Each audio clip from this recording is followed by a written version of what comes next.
This is an ABC News special report. Now reporting, David Muir. Good evening. We're coming back on the air during a critical time for President Biden, his presidency and his campaign, and another potential make or break moment.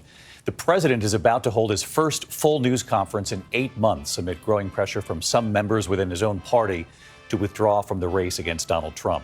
President Biden will be live here, unscripted, taking questions from reporters. The International Press Corps assembled after the NATO summit in Washington. Of course, that means the world is watching. The country is watching this tonight. The president has repeatedly insisted he will not step aside in this race, saying he is staying in this race for president. More than a dozen Democrats now on Capitol Hill have called for him to withdraw from the race, all of this after his debate performance. Earlier today, the president's top campaign aides went to Capitol Hill to meet with Senate Democrats behind closed doors, trying to ease their concerns, despite the turmoil of the last 2 weeks and the debate. Tonight, a new ABC News Washington Post poll, also conducted with Ipsos, showing President Biden and Donald Trump essentially tied, Trump at 47, Biden 46.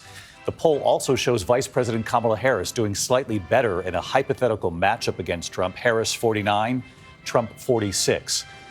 The president set to take questions live. Again, an unscripted moment for him. Mary Bruce, you're in that room, and you know how rare this is. It certainly is, David. It has been 8 months since we have seen the president come on a stage like this alone to face reporters, and he is under an intense microscope here tonight. The president well aware of that, David. Mary Bruce, our chief White House correspondent, as we continue to watch this room. Reporters in the room who are gathered now standing along with others. And here comes President Biden after the NATO summit in Washington. Let's listen. Thank you. Please be seated. Well, good evening. We just concluded this year's NATO summit, and the consensus among the members was it was a great success. It was especially momentous because it represented the 75th year, the most important military defense alliance in the world's history of the world. We should never forget that NATO grew out of the wreckage of World War II, the most destructive war in history. The idea was to create an alliance of free and democratic nations that would commit themselves to a compact of collective defense. Standing together, they knew we'd all be safer. An attack on one would be treated as an attack on all. And it's worked because a would-be aggressor knows if they attack one of us, they'll be attacked by all of us. Sending that message is the best way to deter aggression and prevent wars in the first place. For those who thought NATO's time had passed, they got a rude awakening when Putin invaded Ukraine. Some of the oldest and deepest fears in Europe roared back to life because once again, a murderous madman was on the march. But this time, no one cowered in appeasement, especially the United States. We collected intelligence that Russia was planning to invade Ukraine months before the invasion. I directed the intelligence community to be a significant amount of intelligence be declassified so I could start building an international coalition to oppose the invasion. Then in February, some of you remember, I warned the world that the invasion was imminent. I rallied a coalition of 50 nations from Europe to Asia to help Ukraine defend itself.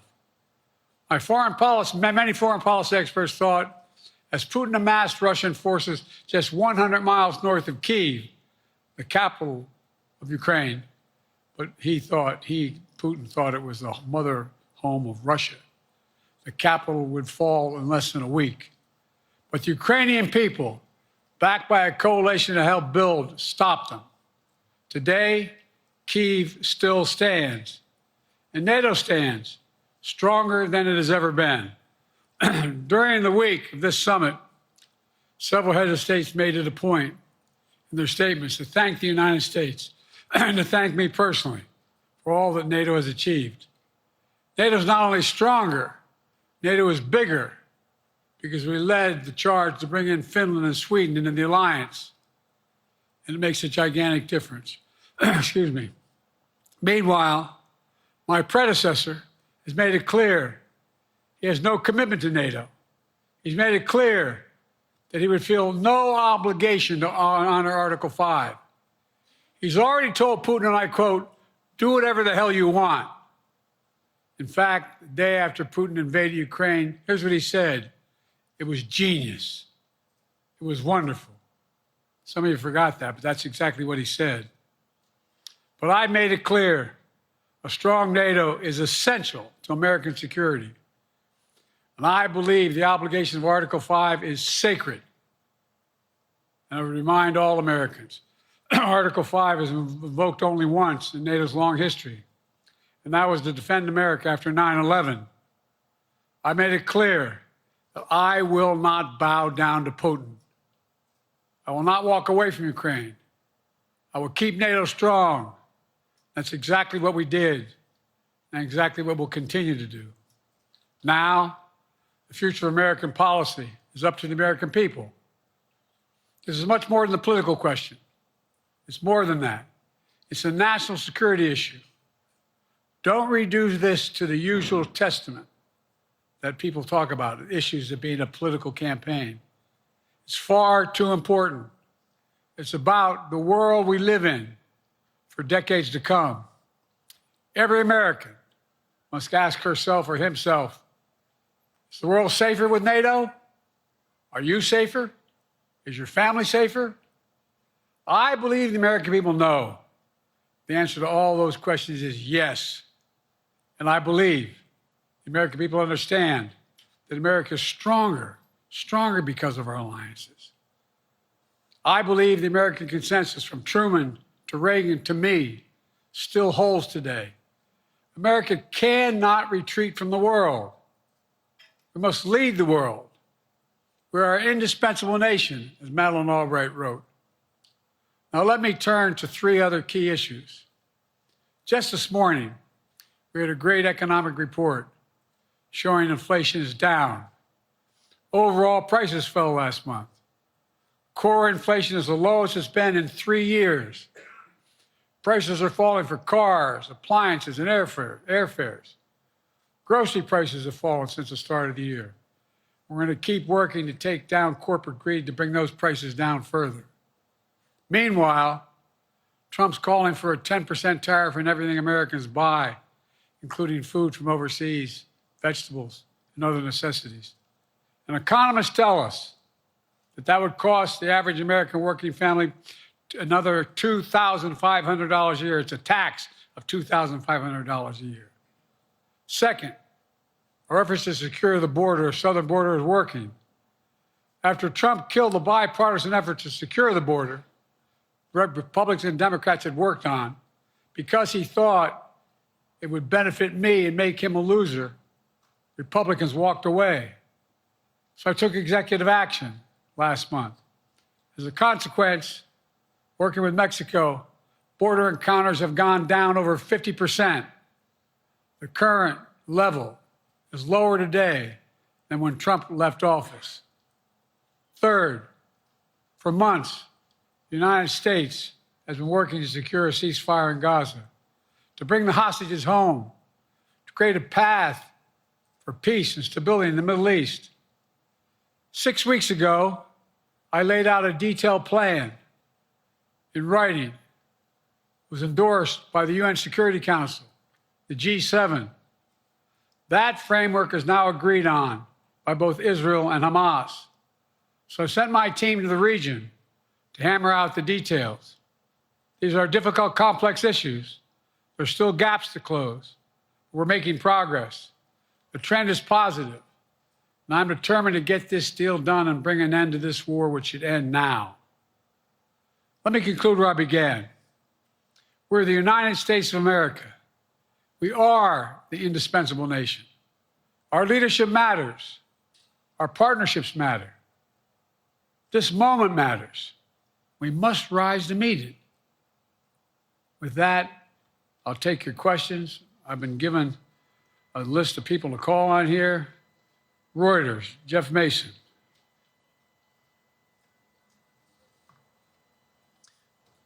Mr. President, your political future has hung over the NATO summit a little bit this week. Speaker Pelosi made a point of suggesting that your decision on whether to stay in the race was still open. George Clooney and a handful of lawmakers have called on you to step aside. Reuters is reporting tonight that UAW leadership is concerned about your ability to win. UAW just endorsed me, but go ahead. Thank you. My question for you is, how are you incorporating these developments into your decision to stay? And separately, what concerns do you have about Vice President Harris's ability to beat Donald Trump if she were at the top of the ticket? Look, I wouldn't have picked Vice President Trump to be vice president, but I think she was not qualified to be president. So let's start there. Number one. The fact is that the consideration is that I think I'm the most qualified person to run for president. I beat him once, and I will beat him again. Secondly, the idea, I served in the Senate a long time.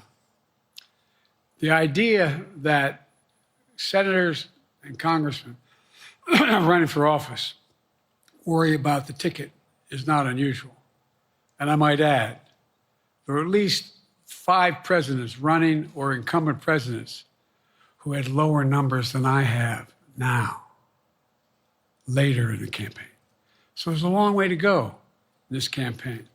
And so I'm just going to keep moving. And because, look, I got more work to do. We've got more work to finish.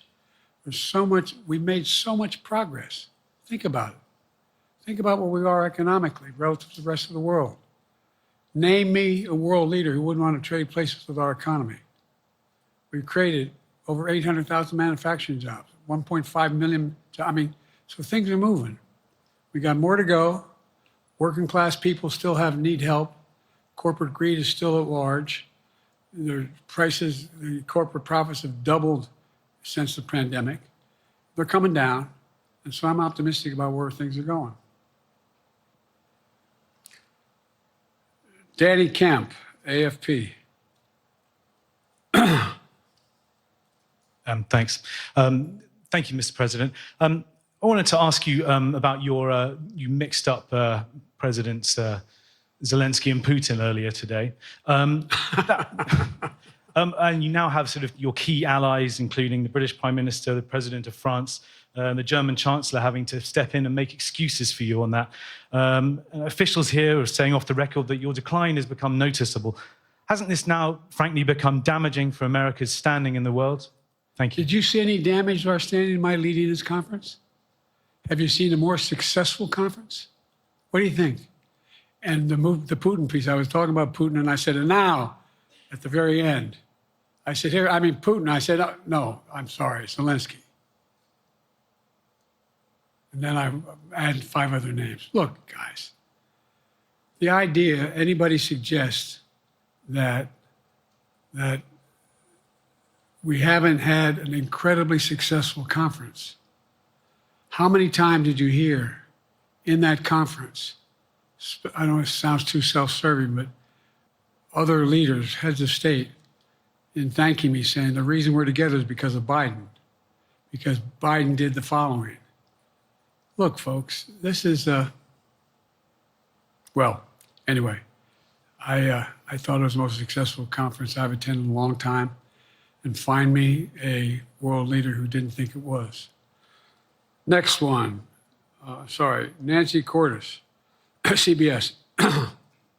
Thank you, Mr. President. You mentioned other instances in history where presidents have faced a challenge, but what makes this moment in history so unique is that it is not your enemies who are calling on you to reconsider your decision to stay in the race. It's your friends, supporters, people who think you've done a great job over the past 4 years. Have you spent time thinking about what it would mean for your legacy, which you've worked decades to build, if you stay in the race, despite the concerns that voters say they have, and you lose to someone who you yourself have argued is unfit to return to the Oval Office? Well, look, I'm not in this for my legacy. I'm in this to complete the job I started. As you recall, understandably, many of you and many economists thought my initial initiatives that I put forward, can't do that, it's going to cause inflation, things are going to skyrocket, the debt's going to go up. What are you hearing now from mainstream economists? 16 economic Nobel laureates said I've done a hell of a job. That under my plan so far and what's going to happen in the future if I'm reelected, that things are going to get much better. Our economy is growing. I was determined when I got elected to stop the trickle-down economic theory, that if the wealthy did very well, everybody else would do well. My dad was a well-read, decent guy. I don't remember much trickling down on his kitchen table. Middle-class people and working-class people need help. And so what happened is I decided to was able to implement as president what I believed when I was a senator. And that is that the way to build this economy is from the middle out and the bottom up. That way we grow the economy. And the wealthy still do very well. They do fine. And guess what? Find me an economist, a mainstream economist who said we haven't done well. What have we not done that isn't working right now? And so we got more to do, though. We got to finish the job. And by the way, I come from the corporate state of the world. Delaware has more corporations registered in Delaware than every other state in the nation combined. I'm not anti-corporate, but corporate profits have doubled since the pandemic, doubled. It's time things get back in order a little bit. It's time, for example, if I'm reelected, we're going to make sure that rents are kept at 5% increase, corporate rents for apartments and the like and homes are limited to 5%. We're going to make a lot of changes that I've been talking about because we're going to continue to grow this economy. And by the way, remember how I got so roundly criticized for being so pro-union, not labor, union. Well, guess what? I've been the most pro-union labor president in history. Not a joke. And guess what? We had the Treasury Department do a study. When unions do better, everybody does better. Everybody does better. And we talk about how, for example, remember when we talked about getting the computer chip industry back in the United States? Used to be 40% of the industry. We invented the chip. 40% of the industry was in the United States. And former presidents decided that the best way to do it is find the cheapest labor in the world, send the product over there, and import what the product was. And so what did I do? I was told not to go over to Asia, including Europe, but Asia. And I remember going to South Korea, convincing them to invest $20 billion in the United States to build computer chip factories. And I asked why when they finally decided to do it. And the answer was because you have the safest economy in the world and you have the best workers in the world. So the whole idea here is we've invested, there's over $50 billion in investment in computer chip manufacturing just coming into being. None of you thought that would happen. None of you thought that would happen. But it's happening. It's happening. And it's going to grow economies all through. And by the way, red states and blue states. Matter of fact, there's as much in red states as blue states. I've made no distinction. So my generic point is that the idea that we can't continue to build and grow the economy, make it fairer. And like I said, from my standpoint, when the middle class does well, that's when the whole economy grows. The poor have a shot, the wealthy do well, but the wealthy got to start paying their taxes.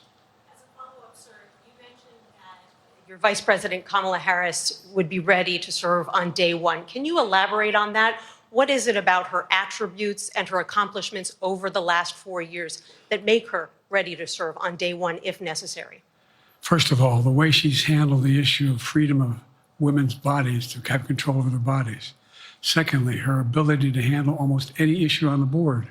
This was a hell of a prosecutor. She was a first-rate person, and in the Senate, she was really good. I wouldn't have picked her unless I thought she was qualified to be president. From the very beginning, I made no bones about that. She is qualified to be president. That's why I picked her. Felicia Schwartz, Financial Times. Thank you, Mr. President. The presidency is the most straining job in the world, and it's 24/7. How can you say you'll be up for that next year, in 2 years, in 4 years, given the limits you've acknowledged that you have today? the limits I've acknowledged I have? There's been reporting that you've acknowledged that you need to go to bed earlier and your evening around 8. That's not true. Look, what I said was, instead of my every day starting at 7 and going to bed at midnight, it'd be smarter for me to pace myself a little more. And I said, for example, the 8, 7, 6 stuff, instead of starting a fundraiser at 9 o'clock, start at 8 o'clock. People get to go home by 10 o'clock. That's what I'm talking about. I'm not talking about, and if you look at my schedule since I made that stupid mistake in the campaign, in the debate, I mean, my schedule has been full bore. I've done, where's Trump been? Riding around in his golf cart, filling out his scorecard before he hits the ball? I mean, look, he's done virtually nothing. And I don't know how many, don't hold me to it, roughly 20 major events. Someone with thousands of people showing up. And so I just think it's better.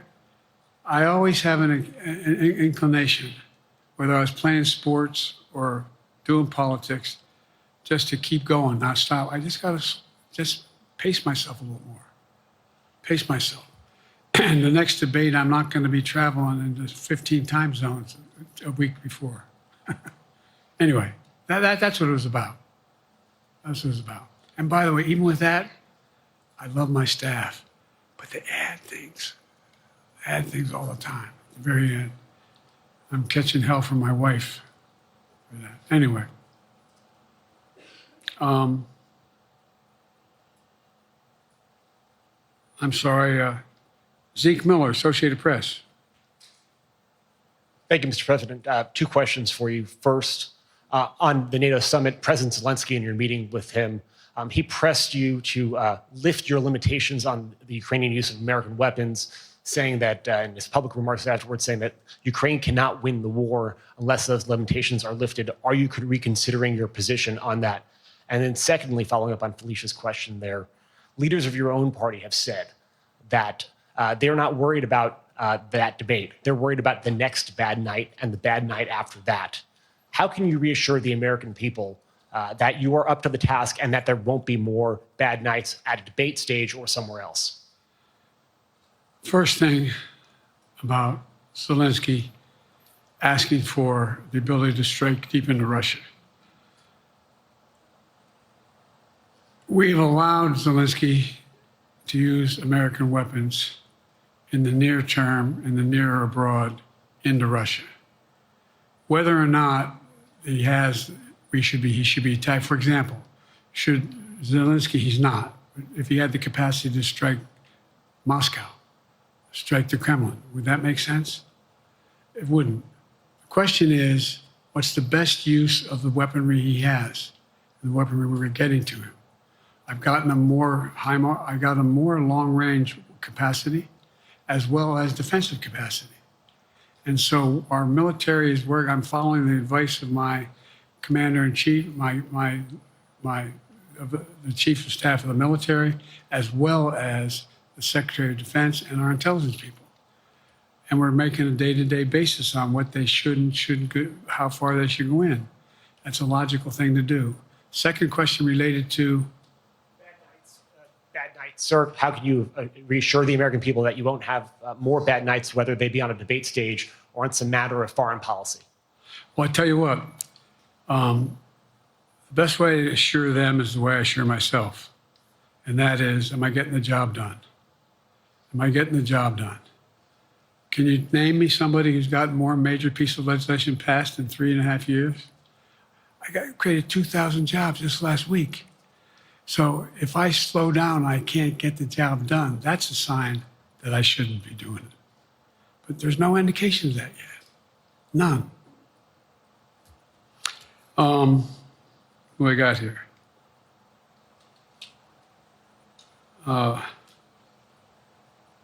Merrick, Pulaski Radio. Thank you, Mr. President. How are you? I'm well. The elections in the US have consequences around the world. You have pretty high standing in Europe. I just asked President Macron about you, and he said, we are happy to have him as the President of the United States. But there is a concern. Many people in Poland and across Europe are worried that the former president may win the election. And there's a lot of concern that Donald Trump may weaken NATO, stop supporting Ukraine, or push Ukraine to give up territories to Russia. They're correct. And yourself was warning just 2 minutes ago about it. So my question is, do you think that Europe will be left on its own if Donald Trump wins the election? And what's your advice to European leaders to prepare for possible US disengagement? Well, look, I think, how can I say this without sounding too self-serving? I've not had any of my European allies come up to me and say, Joe, don't run. What I hear them say is, you've got to win. You can't let this guy come forward. It'd be a disaster. It'd be a disaster. I mean, I think he said in one of his rallies, don't hold me to this, recently, where NATO, I just learned about NATO or something to that effect. Foreign policy has never been his strong point. And he seems to have an affinity to people who are authoritarian. That worries, as I tell you from Poland, that worries Europe. That worries Poland. And nobody, including the people of Poland, think that if he wins in Ukraine, he's going to stop in Ukraine, that that's going to be the end of it. And so what I can say is, I think I'm the best qualified person to do the job, to make sure that Ukraine does not fall, that Ukraine succeeds, that the European alliance stays strong. You may recall, no one was talking about Finland joining NATO. I remember talking to Putin right after we got elected in Geneva, and he was talking about what we should do. We couldn't be in Eastern Europe, et cetera. And I said, you're looking for the Finlandization of Ukraine, as you can get the NATOization of Finland. And about 4 weeks later, I got a call. No, that's not true. Probably 5 months later, from the president of Finland, could he come and see me in my office? I invited him to the Oval Office. We sat down and talked. He said he wanted to join NATO. Could I help? And I did. It wasn't automatic. And then I got a call from the Swedes. I beg your pardon?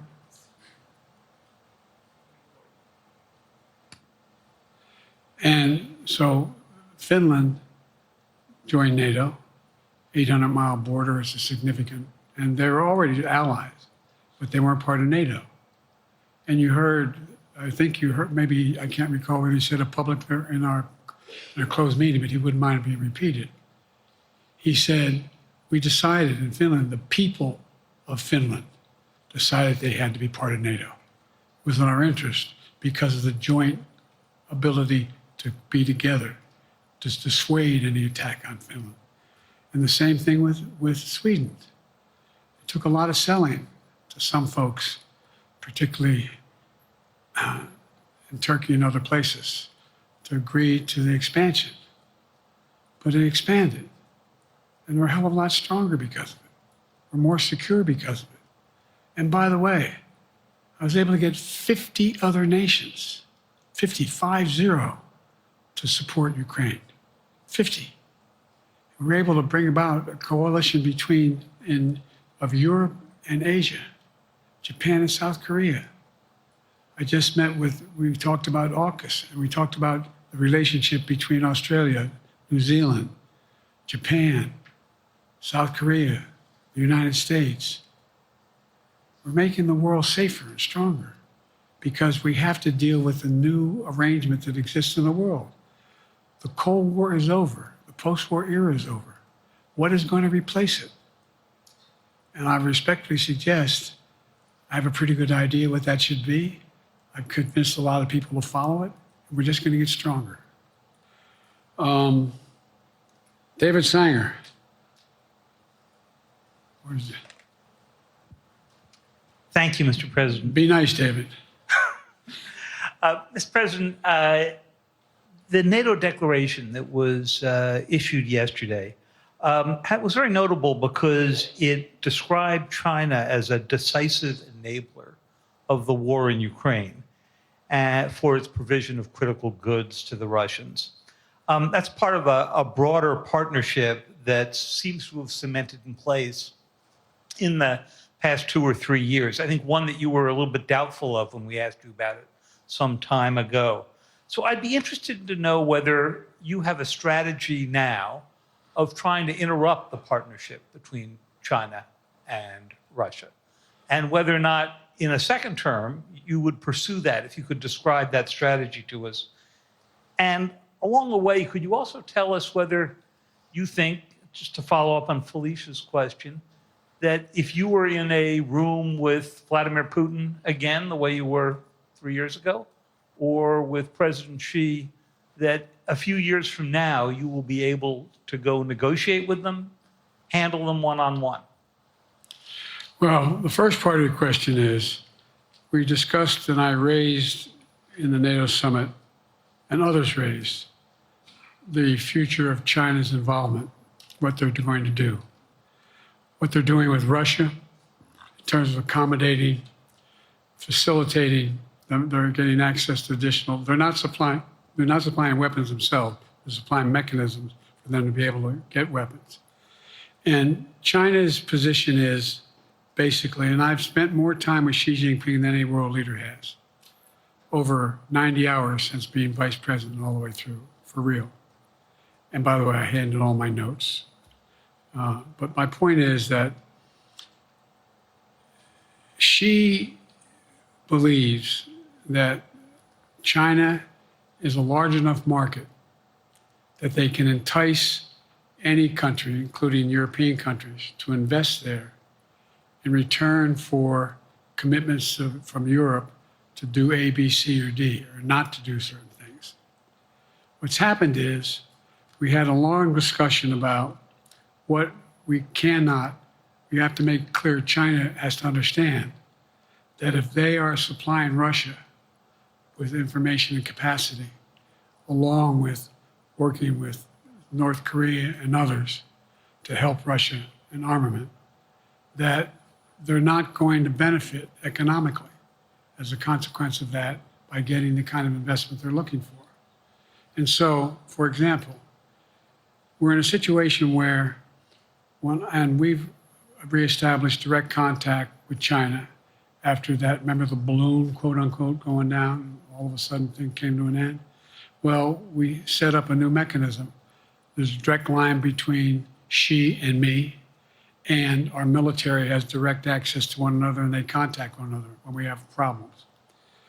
The issue is that we have to make sure that Xi understands there's a price to pay for undercutting both the Pacific Basin as well as Europe, and it relates to Russia and dealing with Ukraine. And so we, for example, if you want to invest in China, as you know this area really well, want to invest in China, you have to have a 51% Chinese owner. You have to make sure that you do by their rules, and you don't have the authority, and you have to provide all access to all the data and information you have. There was a while there, as you recall, the last administration and other administrations, where the access to that market was enticing enough to get companies to come in because they had access to over 1 billion people in a market, not 1 billion, but a lot of people in the market. And so they were doing it. But that got curtailed when we started saying we're going to play by the same rules. For example, the idea they don't abide by the international rules related to subsidizing products by the government funding. So guess what? They're not going to be able to export their electric vehicles to the United States without a significant tariff. Others are doing the same thing around the world. But it is a concern. It is a concern that you have both China, North Korea, Russia, Iran, countries that are not necessarily coordinated in the past, looking to figure out how they can have impact. Interrupt that impact? Yes, I do, but I'm not prepared to talk about the detail of it in public. And I think you'll see that some of our European friends are going to be curtailing their investment in Russia. In China, as long as China continues to have this indirect help to Russia in terms of being able to help their economy as well as help them in, as a consequence of that, their ability to fight in Ukraine. The other thing that we talked a lot about is that, and I raised it, and I didn't hear any. I can't swear that everyone agreed because not everyone got to talk about it. But we need a new industrial policy in the West. For example, we talked about how both the EU as well as NATO has to be able to begin to build their own munition capacity, has to be able to generate their own capacity to provide for weapons and the ability to, it came as a surprise to some of us how we had fallen behind in the West in terms of the ability to construct new material, new weaponry, new everything from vehicles to weapon systems. And so one of the things that came out of this was we're going to be meeting again with a number of my colleagues, my European colleagues, is what do we do to increase the capacity of the West, particularly in Europe and Japan, to be able to generate the kind of ability to produce their own weapon systems. Not just for themselves, but to be able to generate that. It's the same, it's what Russia's trying to figure out. That they went to China and they didn't get the weapons, but then they went to North Korea. But we're going to be in a position where the West is going to become the industrial base for it to be able to, the ability to have all the defensive weapons that we need. That was a discussion as well. I'm not sure you answered on whether you would be ready to go deal with Putin and Xi 2 or 3 years from now. I'm ready to deal with them now and 3 years from now. Look,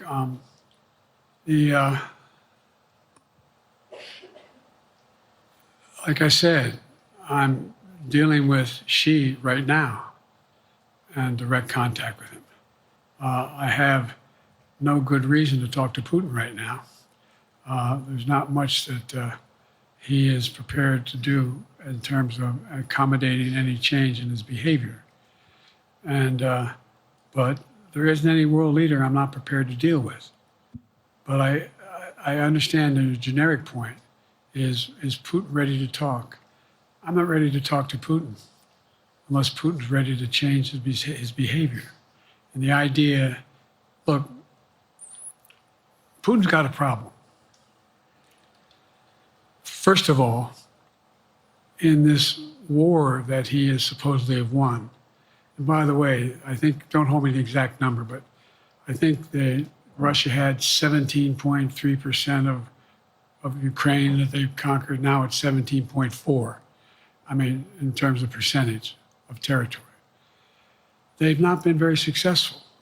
They've caused horrible damage, loss of life, but they've also lost over 350,000 troops, military, killed or wounded. They have over 1 million people, particularly young people with technical capability, leaving Russia because they see no future there. They've got a problem.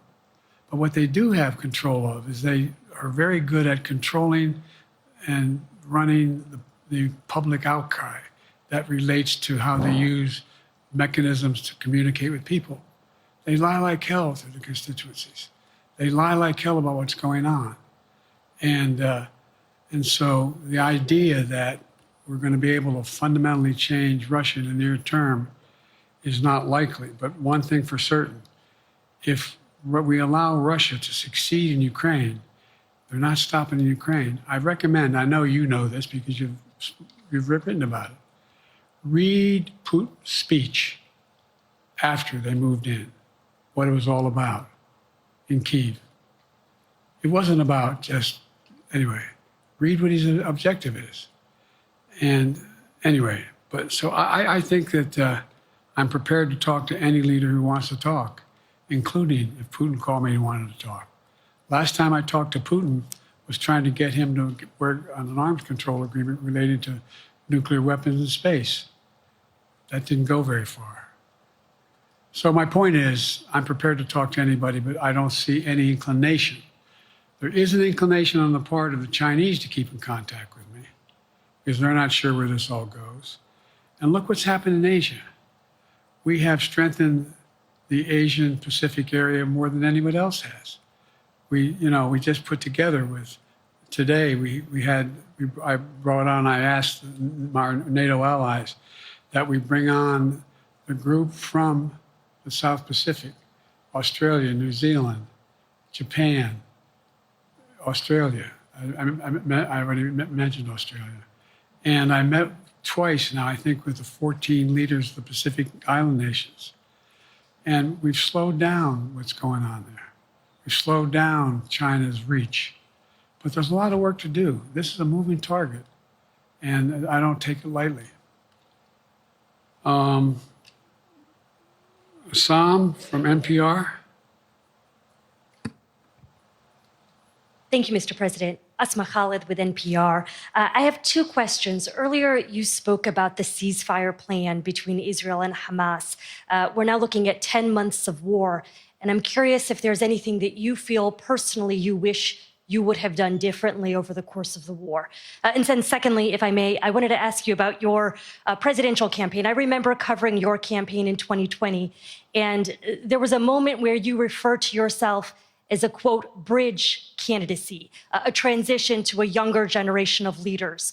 I want to understand what changed. Two things. Let's go back to when you talked about would I have changed anything that's happening with Israel and the Palestinians and the Palestinian movement. The answer is, as you recall, from the very beginning, I went to Israel, but I also got immediate contact with al-Sisi in Egypt. I met with the King of Jordan. I met with most of the Arab leaders to try to get a consensus going as to what had to be done to deal with getting more aid and food and medicine into the Gaza Strip. And we pushed it really hard. And Israel occasionally was less than cooperative, number one. The Israeli War Cabinet, I've been dealing with Israel since Golda Meir. Some of the reporters around here cover me all the time have heard me say this. The first time I met with Golda Meir, I sat across from her at her desk, and her assistant was Rabin sitting next to me. That's how far back I go. I know Israel well, and I support Israel. But this war cabinet is one of the most conservative war cabinets in the history of Israel. And there's no ultimate answer other than a two-state solution here. And so what was able to be done in terms of the plan I put together was it would be a process for a two-state solution. And we get the Arab nations to, particularly from Egypt all the way to Saudi Arabia, to be in a position where they would cooperate in the transition so that they could keep the peace in Gaza without Israeli forces staying in Gaza. The question has been from the beginning, what's the day after in Gaza? And the day after in Gaza has to be, the end of the day after has to be no occupation by Israel on the Gaza Strip, as well as the ability for us to get in and out as rapidly as you can, all that's needed there. I've been disappointed that some of the things that I've put forward have not succeeded as well, like the port we attached from Cyprus. I was hopeful that would be more successful. But that's why when I went to Israel immediately after the massacres that occurred at the hands of Hamas, that the one thing I said to the Israelis, and I met with the War Cabinet and with Bibi, don't make the same mistake America made after bin Laden. There's no need to occupy anywhere. Go after the people who did the job. You may recall, I still get criticized for it, but I was totally opposed to the occupation and trying to unite Afghanistan. Once we got bin Laden, we should have moved on, because it was not no one's ever going to unite that country. I've been over every inch of that, not every inch, the entirety from the poppy fields all the way to the north. I said, don't make the same mistake we made. Don't think that's what you should be doing, is doubling down. We'll help you find the bad guys, Sinwar and company. And all this criticism about I wouldn't provide when the weapons they needed. I'm not providing them 2,000-pound bombs. They cannot be used in Gaza or any populated area without causing great human tragedy and damage. But remember what happened when you had the attack on Israel with rockets and ballistic missiles. I was able to unite the Arab nations as well as Europe, and nothing happened. Nothing got hurt. It sent an incredible lesson to what was going on from the Middle East. So there's a lot of things, in retrospect, I wish I had been able to convince the Israelis to do. But the bottom line is we have a chance now. It's time to end this war. Doesn't mean walk away from going after Sinwar and Hamas. And if you notice, you know better than most, there is a growing dissatisfaction on the West Bank from the Palestinians about Hamas. Hamas is not popular now. And so there's a lot of moving parts. I just have to keep moving to make sure that we get as much done as we can toward a ceasefire, and get those. And by the way, look at the numbers in Israel. I mean, my numbers are better in Israel than they are here. But then again, they're better than a lot of other people here too. But anyway. Bridge candidacy in 2020, you referred to yourself as being a bridge candidate for a younger, fresher generation of Democratic leaders, and I wanted to know what changed.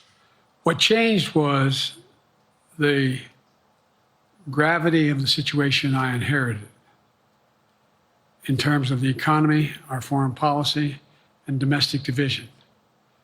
And I think, I won't put words in anybody's mouth. Most presidential historians give me credit for having accomplished more than most any president since Johnson and maybe before that to get major pieces of legislation passed. And what I realized was my long time in the Senate had equipped me to have the wisdom to know how to deal with the Congress, to get things done. We got more major legislation passed that no one thought would happen. And I want to finish it, to get that finished. If tomorrow, if we had a circumstance where there was a lineup and I hadn't inherited what I did and we just moved things along, anyway, it's going to change. Last question. Haley Bull, Scripps. Or no, Josh Weingrove, I'm sorry, was the next one. I'll do two more questions. Thank you, Mr. President. Many of your colleagues, Democrats on the Hill, are watching tonight as they assess what they want to say about your candidacy. I'm wondering how you're thinking of this right now. It seems like your answer is clear, but they're watching how things go tonight, tomorrow in Michigan, next week in Texas and Nevada. Are you thinking that way about how the next week or two goes would inform your... Am I using that way, you say? Are you thinking that way about how the next 2 weeks go? Will that affect your decision, or are you fully determined on running in November as the party's nominee? I'm determined on running, but I think it's important that I allay fears by let them see me out there. Let me see them out, for the longest time it was, You know, Biden's not prepared to sit with us unscripted. Biden's not prepared to, anyway. And so what I'm doing is, and I've been doing, I think we've done over 20 major events from Wisconsin to North Carolina to, anyway, to demonstrate that I'm going out in the areas where we think we can win, where we can persuade people to move our way, or people are already there. And then look, the other thing is, we have the most extensive campaign organization of anybody's had in a long, long time. We have well over 1,000 volunteers knocking on doors, making phone calls, making tens of thousands of phone calls. We have headquarters, I forget exactly how many, I don't want to cite a number and then find out I'm off, but we have scores of headquarters in all the toss-up states. We're organized, we're moving, and that's awful hard to replace in the near term. And so, and here's the other thing. I was in the Senate a long time. Very proud of what I've done in the Senate. I was chairman of the Foreign Relations Committee for a long time, and I was chairman or ranking member and chairman of the Judiciary Committee. I'm going to be going down to the Johnson Library anyway, I'm going to be going around making the case of the things that I think we have to finish and how we can't afford to lose what we've done or backslide on civil rights, civil liberties, women's rights. There's that little button we have. Control guns, not girls. I mean, the idea, we're sitting around, this is where Kamala's so good as well. We're sitting around, more children are killed by a bullet than any other cause of death. The United States of America. What the hell are we doing? What are we doing? We got a candidate saying, promise the NRA, don't worry, I'm not going to do anything. I'm not going to do anything. You got a Supreme Court that is what you might call the most conservative court in American history. This is ridiculous. There's so much we can do still, and I'm determined to get it done. It's about freedom. And by the way, I'll end this. Well, I'm not going to do that. Haley has to come up too. But I remember I made a speech on democracy in Philadelphia at Independence Hall. And I'm not being critical, just observing. The bulk of the press said, what the hell is he talking about that for? Democracy. You did. Democracy is not an issue. Democracy is not an issue. Except the polling data showed 60% of the people knew I was right, thought I was right. I'm not asking you a question. You don't have to answer, obviously. But do you think our democracy is under siege based on this court? Do you think democracy is under siege based on Project 2025? Do you think he means what he says when he says he's going to do away with the civil service, eliminate the Department of Education, make sure, I mean, we've never been here before. And that's the other reason why you say, hand off to another generation. I've got to finish this job.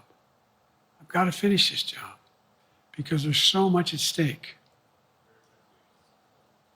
We've had some discussions over the past few days with your press secretary about the question of health exams.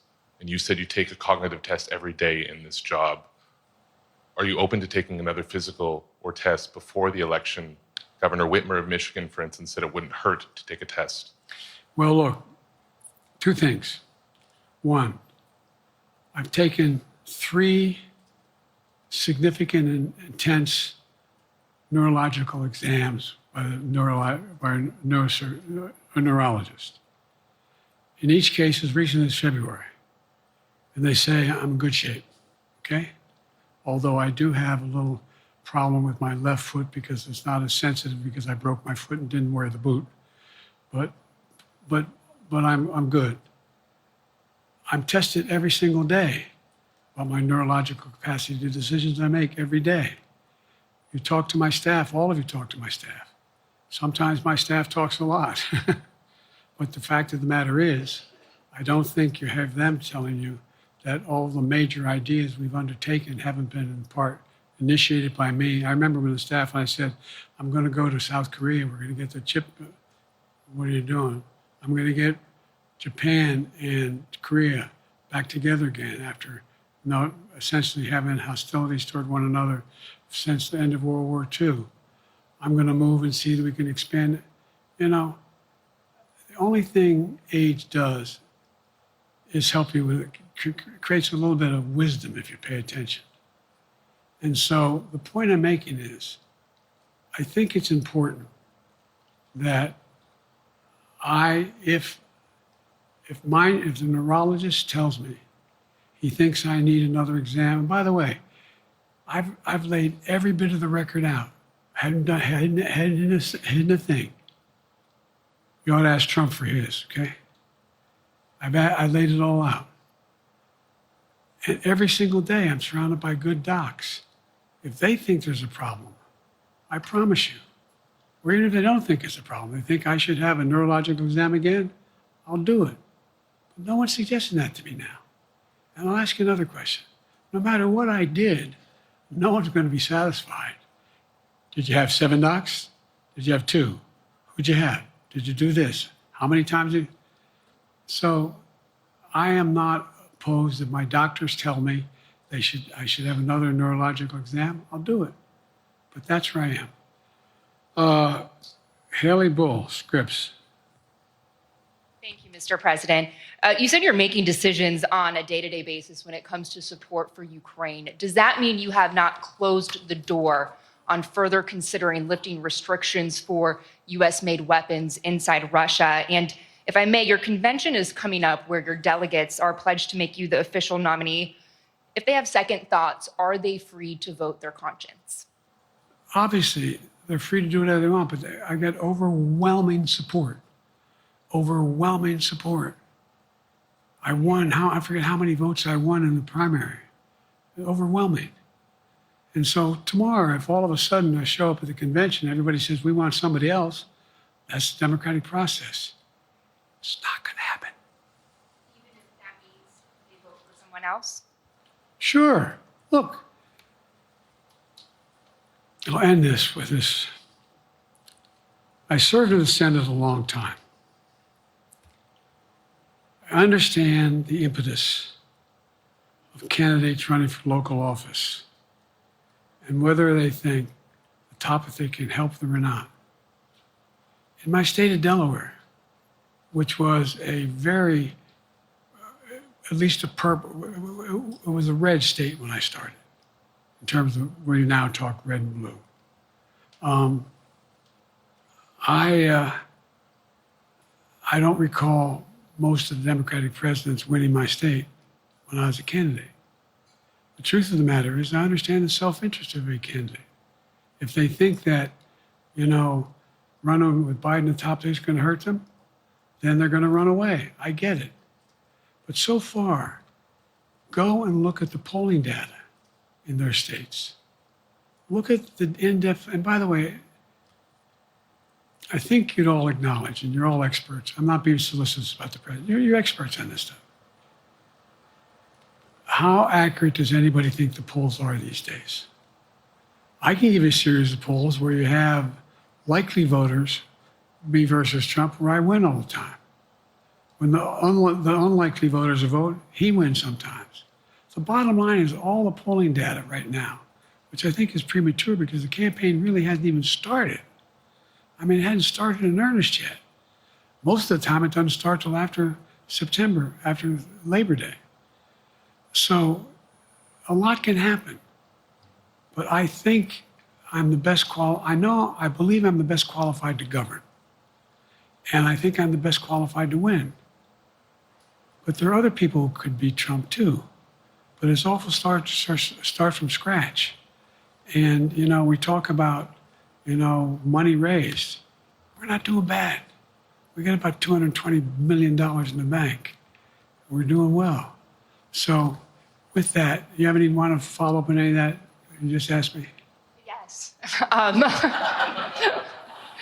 You earlier explained confidence in your vice president. Yes. If your team came back and showed you data that she would fare better against former President Donald Trump, would you reconsider your decision to stay in the race?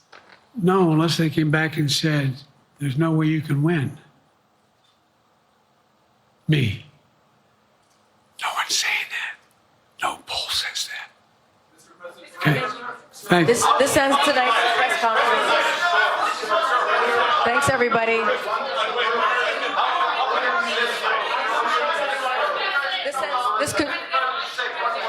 This concludes. Respectfully, earlier you misspoke in your opening answer. You referred to Vice President Harris as Vice President Trump. Right now, Donald Trump is using that to mock your age and your memory. How do you combat that criticism from tonight? Listen to him. This concludes tonight's press conference. Thank you, everybody. Thanks, everybody.